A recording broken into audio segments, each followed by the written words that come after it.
आप सभी को नमस्कार एवं जय श्री राम।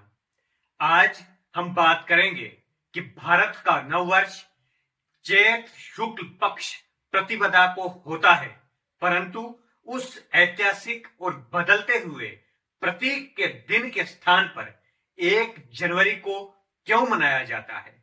आज 2024 का अंत और 2025 का आरंभ होता है। ये ग्रिगोरियन कैलेंडर के अनुसार भारत में चल रही पश्चिमी सभ्यता व पश्चिमी कैलेंडर के अनुसार हम 2025 वर्ष में प्रवेश कर रहे हैं। हम चाहे सरकारी ग्रिगोरियन कैलेंडर के अनुसार ही नया वर्ष माने, परंतु मौसम और प्रकृति के अनुसार वर्ष प्रतिपदा नए सृजन व संकल्प का उत्सव, इसमें मौसम के बदलने और शाम सुरमई होने के संकेतों के साथ साथ प्रभात सूर्य की रंगीन किरणों के साथ नए रूप में दिखता है। वन में पशु पक्षियों के बदलते हुए स्वर सुनाई देते हैं।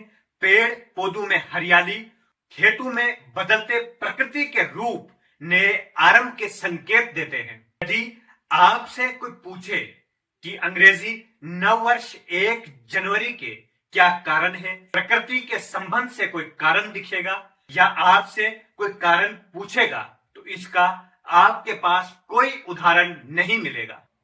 अंग्रेजी यानी पश्चिमी कैलेंडर के अनुसार अब 2025 शुरू हुआ, परंतु विक्रम संवत के अनुसार इस समय 2021वां वर्ष चल रहा है और चैत शुक्ल पक्ष प्रतिपदा के समय 2081 से बढ़कर 2082वां वर्ष होगा।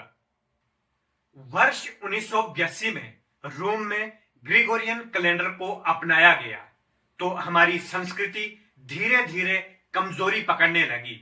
पश्चिमी देशों के कई देशों ने इस कैलेंडर को अपनाया, परंतु उस समय भारत में विक्रम संवत का कैलेंडर ही चलता था।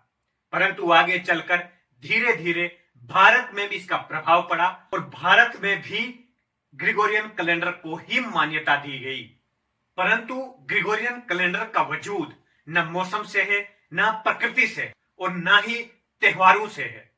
भारत के रीति रिवाज, भारत के त्योहार वो भारत की संस्कृति से ये कैलेंडर बहुत दूर तक संबंध नहीं रख पा रहा। ये कैलेंडर विक्रम संवत की शुरुआत इसी चैत प्रतिपदा के समय ही हुई थी। ब्रह्म पुराण के अनुसार इसी चैत शुक्ल पक्ष प्रतिपदा के समय सृष्टि की रचना हुई थी और काल गणना की शुरुआत भी इसी ऐतिहासिक दिन हुई थी। ग्रिगोरियन कैलेंडर की शुरुआत ईसा मसीह के जन्मदिन से मनाई जाती है, परंतु हिंदू कैलेंडर विक्रम संवत की शुरुआत 57 बीसी से मानी जाती है, जब विक्रम आदित्य ने शाकाज को युद्ध में हराया था। भारतीय कैलेंडर की गणना सूर्य और चंद्रमा के अनुसार होती है, जबकि ग्रिगोरियन कैलेंडर की शुरुआत पृथ्वी द्वारा सूर्य की परिक्रमा के अनुसार होती है। पश्चिम कैलेंडर सब कुछ तारीखों पर ही निर्भर होता है। हर साल 31 दिसंबर को पहला वर्ष समाप्त होता है और 1 जनवरी को नया वर्ष आरंभ होता है। इससे अतिरिक्त इसमें कोई भी उदाहरण नए वर्ष का या वर्ष के समाप्त होने का हमें नहीं मिलेगा। परंतु हिंदू कैलेंडर के अनुसार जब नव वर्ष शुरू होता है तो प्रकृति नवीनता का एहसास करवाती है। पुराने पत्ते गिरते हैं और नए पत्ते पेड़ पौधों में लहराते हुए दिखाई देते हैं।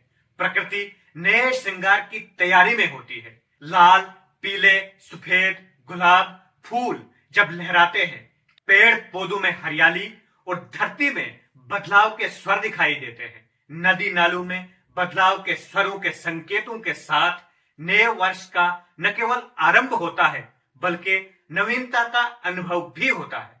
और यदि पश्चिमी कैलेंडर के आधार पर हम नए वर्ष को देखें तो केवल रात के 12 बजे के समय घोर अंधकार में हम नए वर्ष पटाखों, पार्टियों और अन्य भौतिक सामग्रियों के साथ हम आरंभ करते हैं, जिसका न प्रकृति से कोई संबंध है, न सभ्यता और न संस्कृति से। और विक्रम संवत के अनुसार जब नया वर्ष शुरू होता है तो सूर्य उदय के समय सूर्य की किरणों के स्वागत तथा त्योहारों की ऊर्जा के साथ पूरे भारतवर्ष में कई बैसाखी और कई अन्य पारंपरिक व रीति रिवाजों के साथ नए वर्ष का स्वागत किया जाता है, जो ईश्वर भक्ति, ईश्वर प्रार्थना और पवित्रता के साथ नए वर्ष में नई ऊर्जा, नए संकल्पों व नई सोच के साथ प्रारंभ होता है। विक्रम संवत नव वर्ष चैत्र शुक्ल पक्ष के समय ही शुरू होने की मान्यता है कि इस दिन देवताओं ने सृष्टि का संचालन करने का दायित्व संभाला था और भगवान विष्णु ने वर्ष प्रतिपदा के दिन ही प्रथम जीव अवतार लिया था और विक्रम आदित्य द्वारा विक्रम संवत की शुरुआत भी चैत्र प्रतिपदा के दिन ही की गई थी।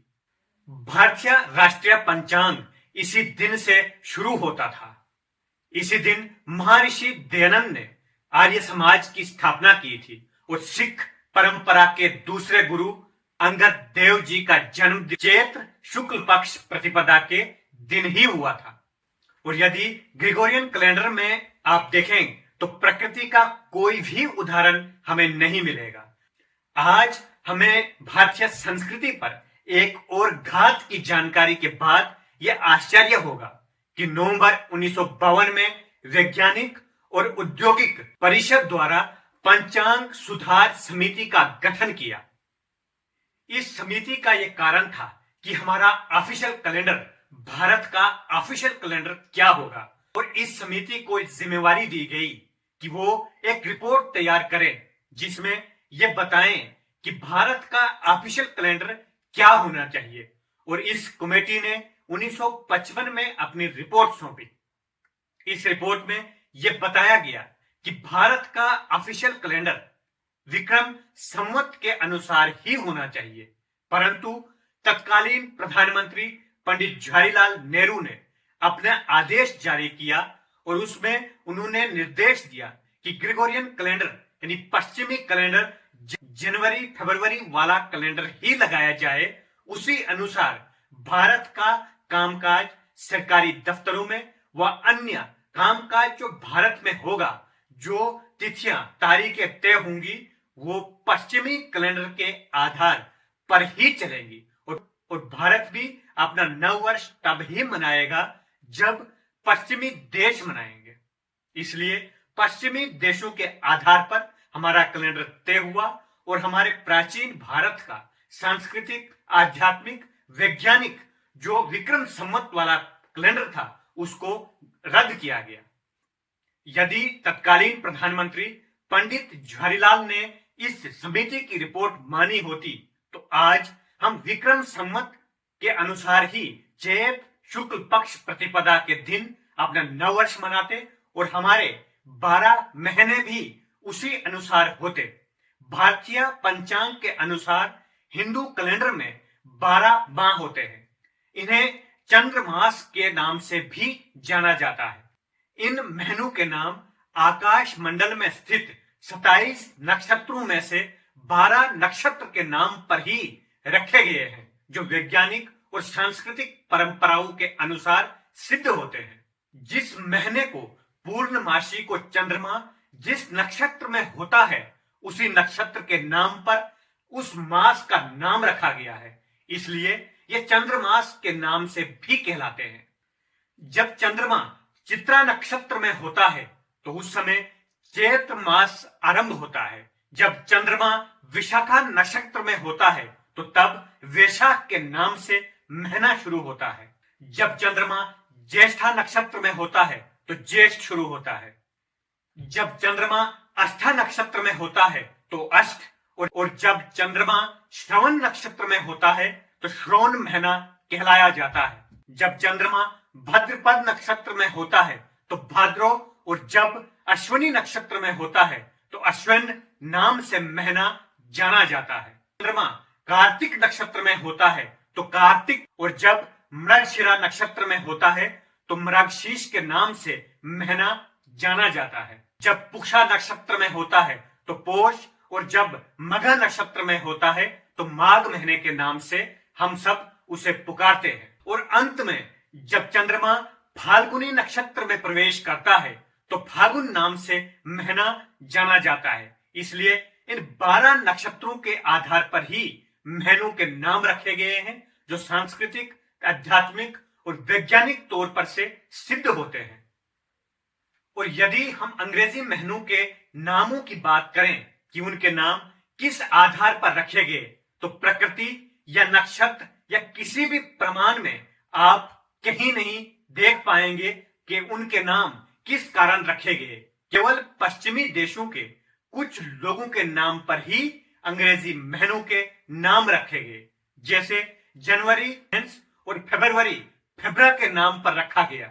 मार्च महीने का नाम मार्स और अप्रैल महीने का नाम लैटिन शब्द एप्रिला के नाम से रखा गया। मई महीने का नाम मरकरी की माता माया के नाम से और जियस की पत्नी का नाम जुनो था, इसलिए जून महीने का नाम रखा गया। जूलियस सीजर के नाम पर जुलाई और सेंट अगस्त के नाम पर अगस्त महीने का नाम रखा गया। लैटिन शब्द सेप्टम से सितंबर और अक्टो शब्द से अक्टूबर तथा नवम शब्द से नवंबर और दशम शब्द से दिसंबर रखा गया। इसके अतिरिक्त इनमें कोई ऐसी मान्यता या कोई ऐसी सांस्कृतिक परंपरा तथा कोई ऐसा उदाहरण नहीं मिलेगा कि इन महीनों का नाम क्यों रखा गया।